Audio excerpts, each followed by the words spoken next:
آپ کی خدمت میں حاضر ہیں۔ ادب نامہ میں آج ہمارے مہمان ایک ایسی شخصیت ہیں جو اپنے آپ میں انجمن ہیں۔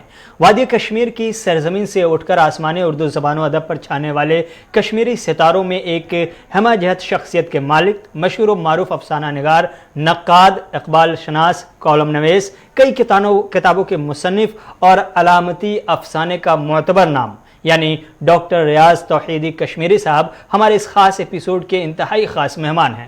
ڈاکٹر ریاض توحیدی صاحب، ادب نامہ کے لیے آپ نے اپنا قیمتی وقت نکالا، اس کے لیے آپ کا بہت بہت شکریہ۔ بہت شکریہ، پہلے بلستان چینل کا شکریہ کہ مجھے یہاں پر چند باتیں کہنے کا موقع عنایت فرمایا۔ ڈاکٹر صاحب، سب سے پہلا اور سیدھا سوال تو یہی ہے کہ اردو زبان و ادب کی موجودہ صورتحال پر آپ کی کیا رائے ہے؟ بہت عمدہ سوال ہے جی۔ اردو زبان و ادب کی موجودہ صورتحال پر گفتگو کرنے کے لیے دو تین پہلو پیش نظر رہے تو بات واضح ہو سکتی ہے، جی، جس میں سرکاری، سماجی اور ادبی پہلو بنیادی اہمیت رکھتے ہیں۔ جی۔ سرکاری سطح پر اگرچہ اردو زبان و ادب کے تعلق سے کچھ حد تک مفید کام ہو رہا ہے، جو کہ سرکاری اداروں میں اردو زبان و ادب کی آبیاری سے متعلق ہیں، جن میں اگر جموں کشمیر کی ہی بات کریں تو اسکول کی سطح سے لے کر جامعات تک کا درس و تدریس، فروغ اردو کونسل دہلی اور اردو اکیڈمیوں کے ذریعے سیمینارز اور نشر و اشاعت کا کام وغیرہ۔ جی۔ تاہم اس سب کے باوجود اردو زبان جیسی عالمگیر زبان کے فروغ کے لیے جو کام سرکاری سطح پر ہونا چاہیے وہ نہیں ہو رہا ہے۔ اس کی ایک وجہ یہ بھی ہے کہ اس زبان کو تعصب کا نشانہ بنایا جا رہا ہے، جبکہ زبان کا تعلق مذہب سے نہیں ہوتا ہے۔ مثلا عربی زبان کی مثال کو لیں، کیا اسلام سے پہلے عرب میں عربی نہیں بولی جاتی تھی؟ تو کیوں کوئی عربی زبان کو اسلام یا مسلمانوں کی زبان ہی کہے گا؟ جب اردو بولنے والے ہندی کو ہندوؤں اور یا ہندو مذہب سے نہیں جوڑتے ہیں یا ان کی زبان نہیں سمجھتے ہیں، اور انگریزی کو کوئی بھی شخص عیسائیت کی زبان نہیں سمجھتا ہے، تو اردو کے ساتھ یہ تعصب کیوں برتا جاتا ہے؟ ایسی سوچ رکھنے والوں کو اس تعصب سے باہر نکلنا ہوگا۔ دوسرا پہلو سماجی ہے۔ جی۔ کسی بھی زبان کے زندہ ہونے اور ارتقاء کا ثبوت یہ ہوتا ہے کہ کیا وہ زبان سماج میں زندہ ہے۔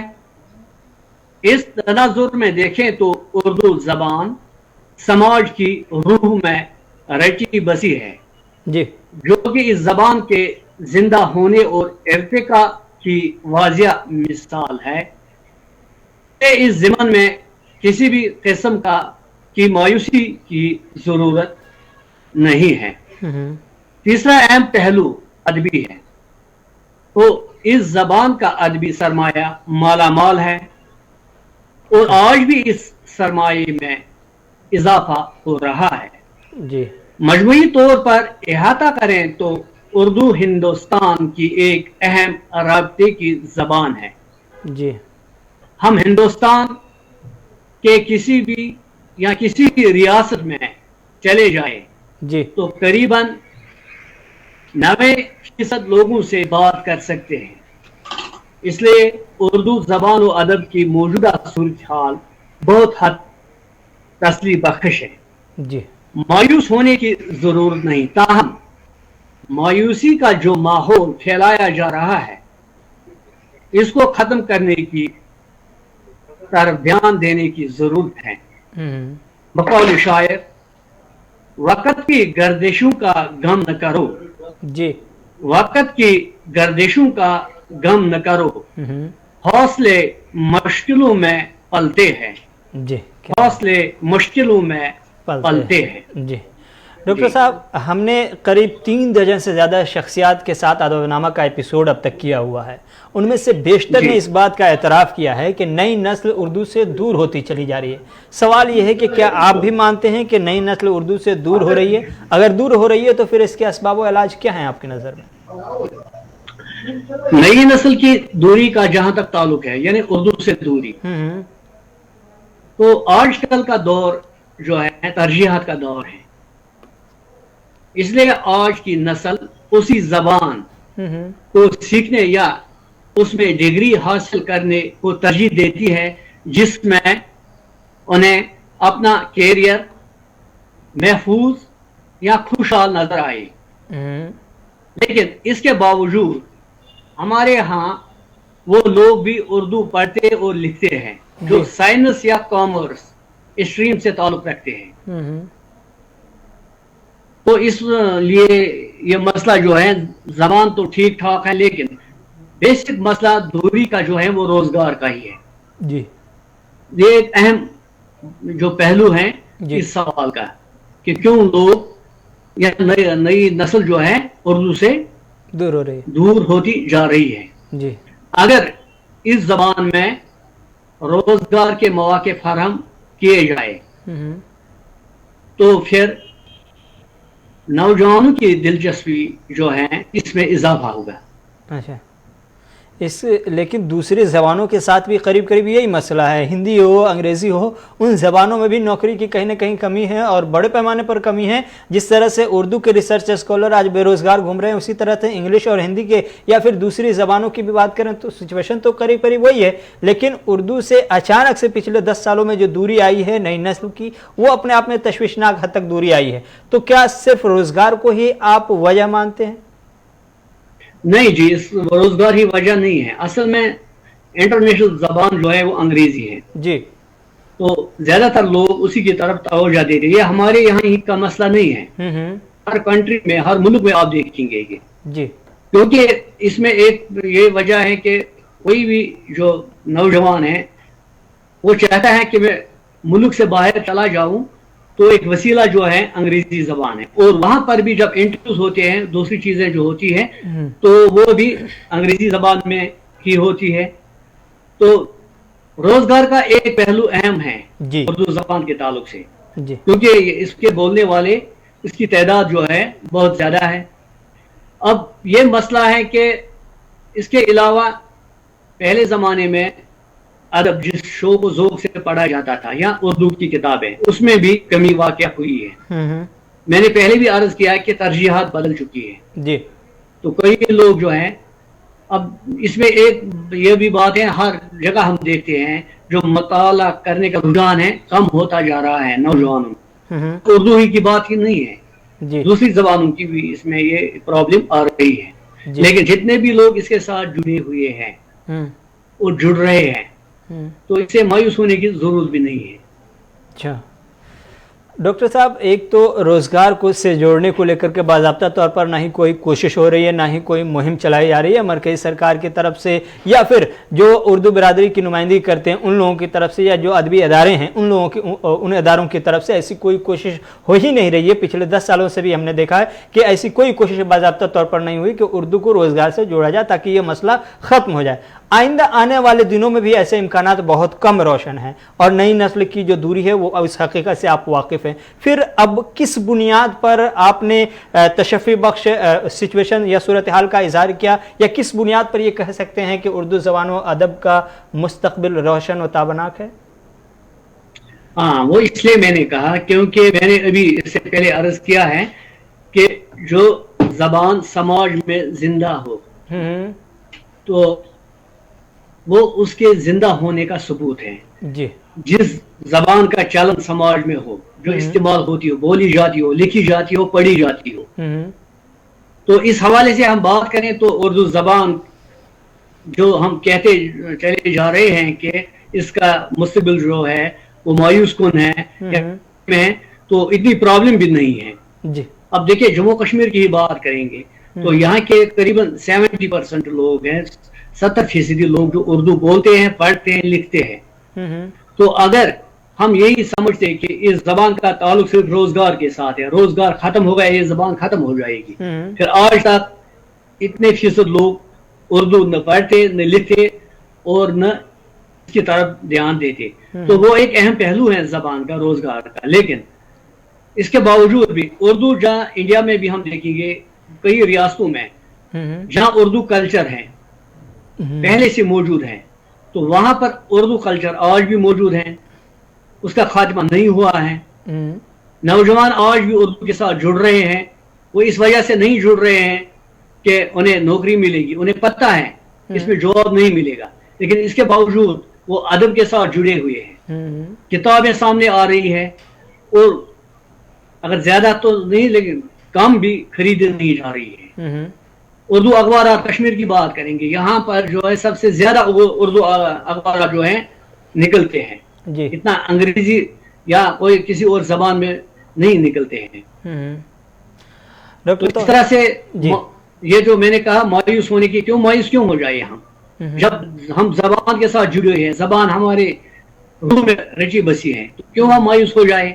اب ایسے اقدامات کرنے چاہیے کہ جہاں پر ایسا ہو رہا ہے کہ اس پر تھوڑی بہت یہ پریشانی جو ہو رہی ہے کہ اردو کا خاتمہ ہو رہا ہے یا اس کا دائرہ جو ہے سکڑ رہا ہے، تو اس پر دھیان دینے کی ضرورت ہے.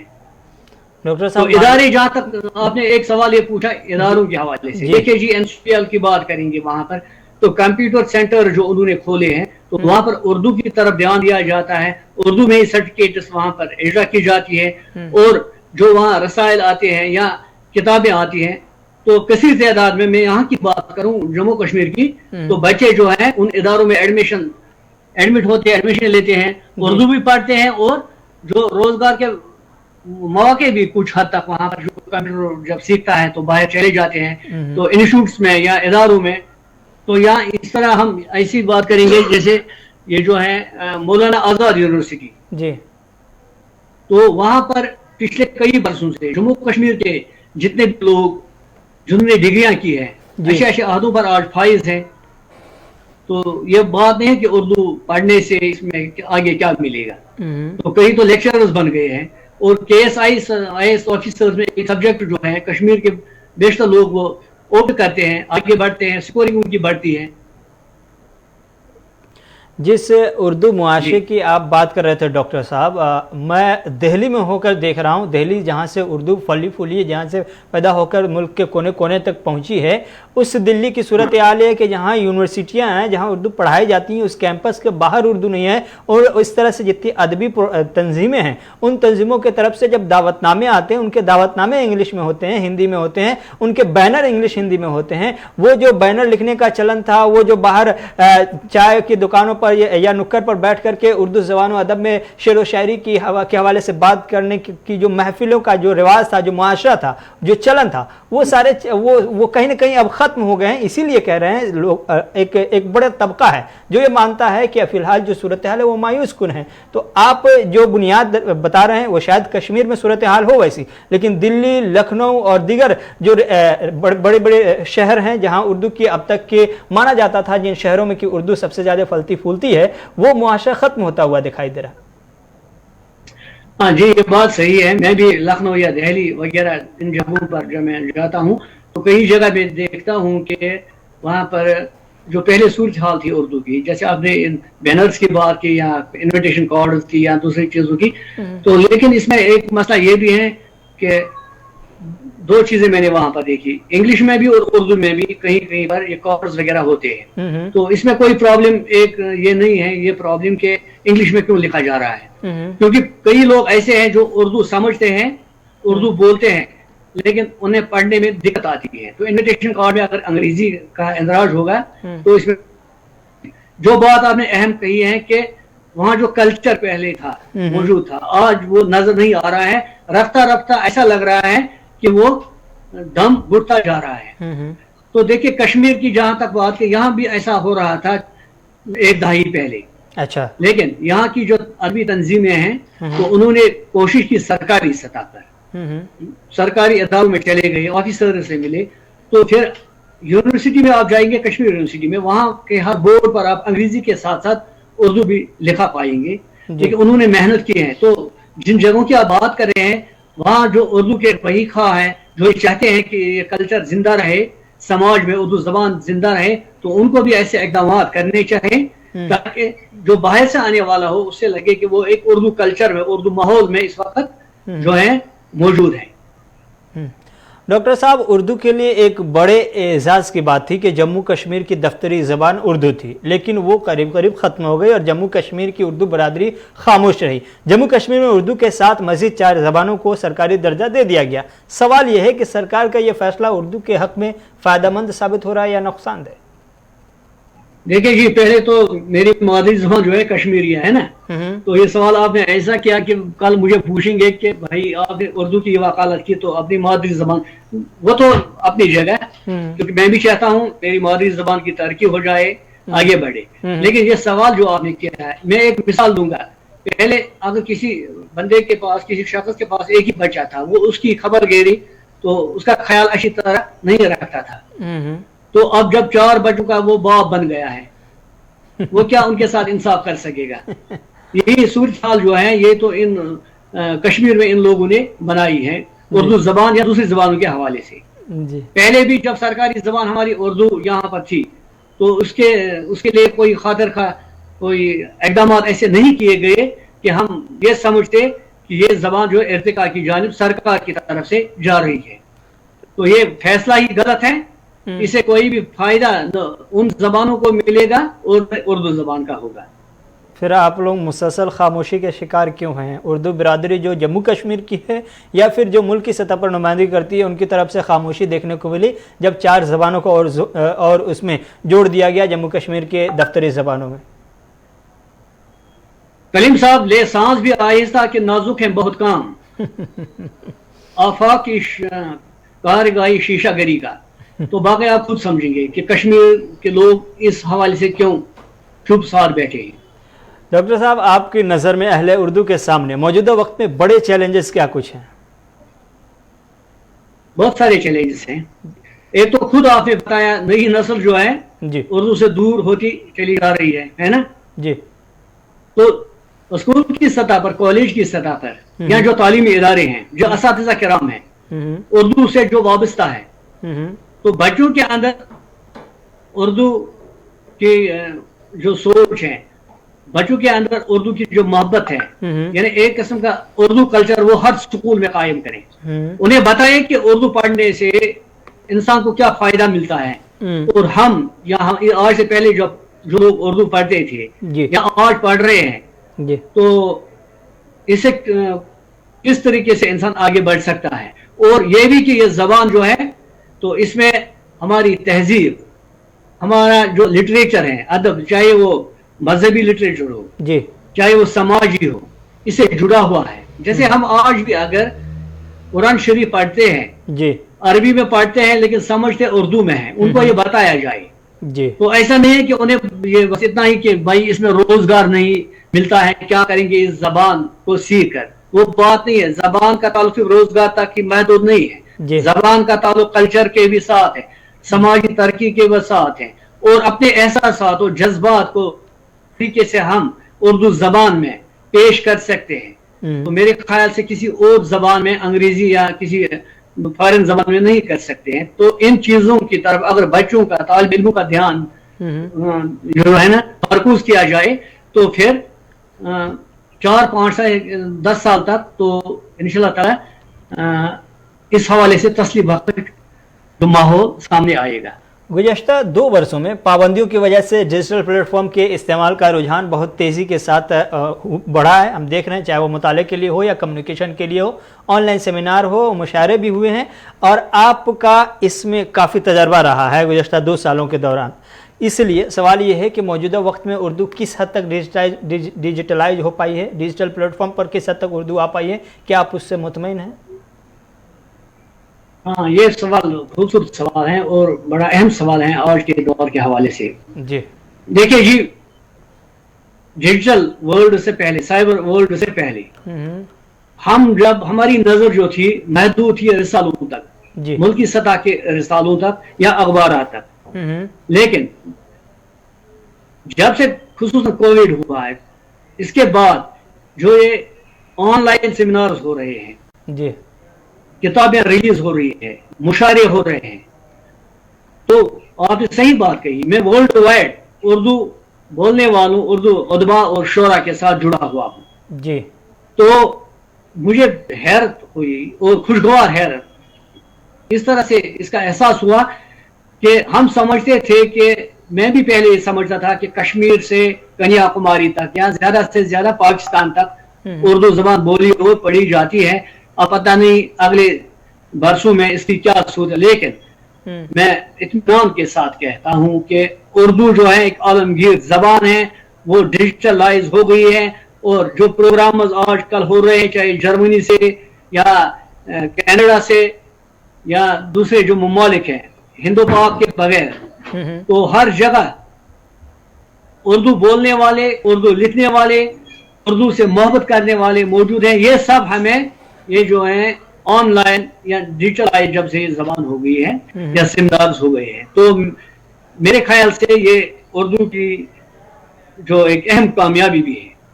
اس سے اردو کو نقصان کچھ بھی نہیں ہوا, لیکن تھوڑا بہت ایک مسئلہ یہ پیش آیا کہ جو مطالعہ, جو کتاب کا مطالعہ تھا, تو اس میں تھوڑی بہت کمی آئی ہے. کتاب کی بجائے ای بکنگ کا دور چل رہا ہے.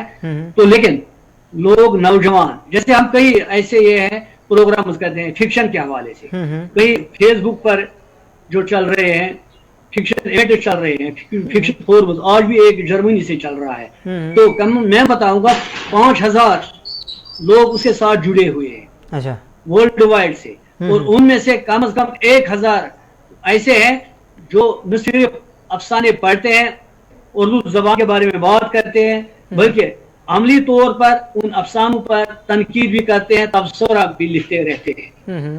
تو اس طرح سے یہ ایک خوش آئند جو قدم ہے, خوش آئند ماحول ہے اردو کے لیے. ڈاکٹر ریاض توحیدی صاحب, اہل اردو کا یہ ماننا ہے کہ عالمی سطح پر اردو کی نئی بستیاں آباد ہو رہی ہیں. جرمنی, فرانس, مصر اور موریشس کی طرف ان کا اشارہ ہوتا ہے. اب کئی انٹرنیشنل ادبی تنظیموں سے وابستہ ہیں. عالمی سطح پر اردو کے لیے جو کاوشیں ہو رہی ہیں, جو نئی بستیاں آباد ہو رہی ہیں, اس پر آپ کی کیا رائے ہے؟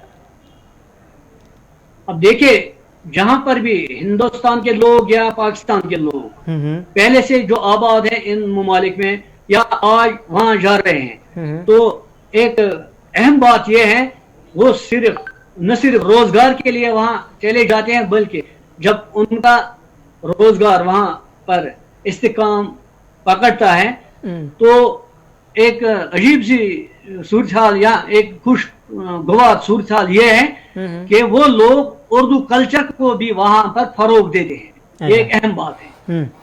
ہاں, ہر سطح پر انہوں نے اردو کے حوالے سے تنظیمیں بنائی ہے وہاں پر, صرف نام کی ہی نہیں بلکہ وہاں پر بھی وہ لوگ سیمینارز کرتے ہیں, ادبی محافل کا جو ہے وہ انعقاد کرتے رہتے ہیں, اور اردو کتابیں بھی لکھتے ہیں اور دوسرے ممالک تک وہ پہنچاتے ہیں. یہاں پر کینیڈا سے بات کریں, ڈاکٹر تقی آبدی صاحب, آپ دیکھیں جو بھی بڑا سیمینار ہوتا ہے, رہتے تو وہ ہیں کہاں پر, یہ جو ہے کینیڈا میں, لیکن کلیدی عام طور پر ان کا کلیدی خطبہ ہوتا ہے کسی بھی موضوع پر, جیسے غالب پر, علامہ اقبال پر یا دوسرے موضوعات پر. اب دیکھیے وہاں پر وہ رہتے ہیں, لیکن اردو کی ترقی کے لیے اپنا وہ کنٹریبیوشن پیش کرتے ہیں, اپنا حصہ, یا دوسرے کئی لوگوں کی مثال میں دے سکتا ہوں. تو یہ اس لیے یہ اچھی بات ہے, اس میں اردو کا فروغ ہی ہو رہا ہے, اس میں کوئی ایسی پرابلم نہیں ہو رہی ہے. جیسے میں خود بھی, جو امریکہ کی ایک تنظیم ہے south Asian cultural society of Chicago اور انجمن علم و ادب, اس کا میں چیئر پرسن. تو جب بھی ہم پروگرام کرتے ہیں, جیسے آپ نے مصر کا کہا یا فرانس کا, تو ان لوگوں سے رابطہ کرتے ہیں. تو وہاں پر مصر میں جیسے آپ وہاں تو اردو کے جو شعبے ہیں یونیورسٹیز میں, ڈپارٹمنٹس ہیں, تو وہ اساتذہ خوشی سے آتے ہیں اور ہر پروگرام میں شرکت کرتے رہتے ہیں. تو اسی طرح اردو اخبارات بھی نکلتے ہیں کئی ممالک میں, وہ تو آن لائن ہوتے ہیں لیکن لوگ پڑھتے رہتے ہیں. انہیں وہاں کے لوگوں کے ان میں آرٹیکل جو اردو میں ہی ہوتے ہیں, اور سماجی جو موضوعات ہوتے ہیں, ادبی موضوعات, وہ بھی پبلش ہوتے ہیں, ہم گھر میں بیٹھے پڑھتے رہتے ہیں. تو یہ تو اردو کی ارتقاء یا اس کو فروغ کا ایک خوشگوار پہلو ہے.